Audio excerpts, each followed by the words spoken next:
भगवान शिव का गृहपति अवतार। जय श्री राम। मैं नीतू पांडे यूट्यूब चैनल पर आप सबका स्वागत करती हूँ। भगवान शिव जी का गृहपति अवतार उनका 7वां अवतार माना जाता है। नर्मदा नदी के किनारे धर्मपुर नाम का एक गांव था। उस गांव में विश्वानर ऋषि और उनकी पत्नी सुचिस्मति रहते थे।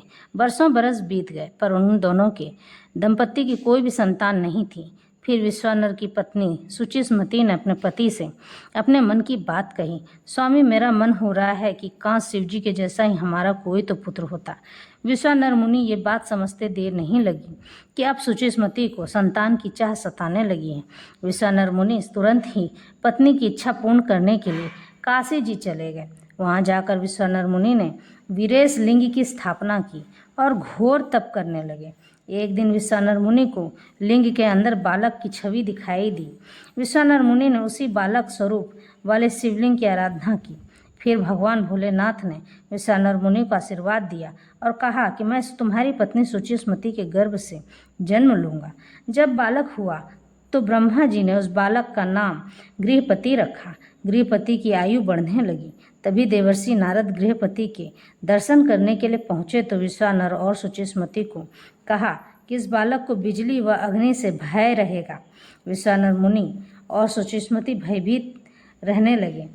जब ये बात गृहपति को पता चली तो गृहपति बोले, पिताजी माता, आप लोग निराश न हो, मैं भगवान भोलेनाथ की तपस्या करूँगा।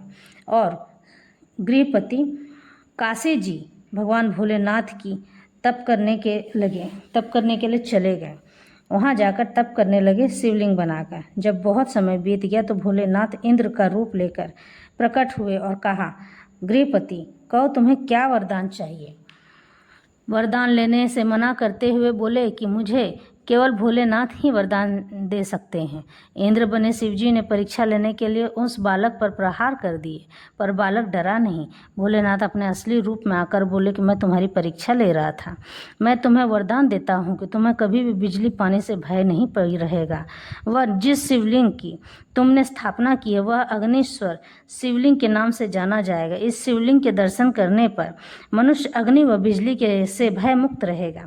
हमें जब बहुत तेज भूख लगती है तो उसे जठराग्नि कहते हैं।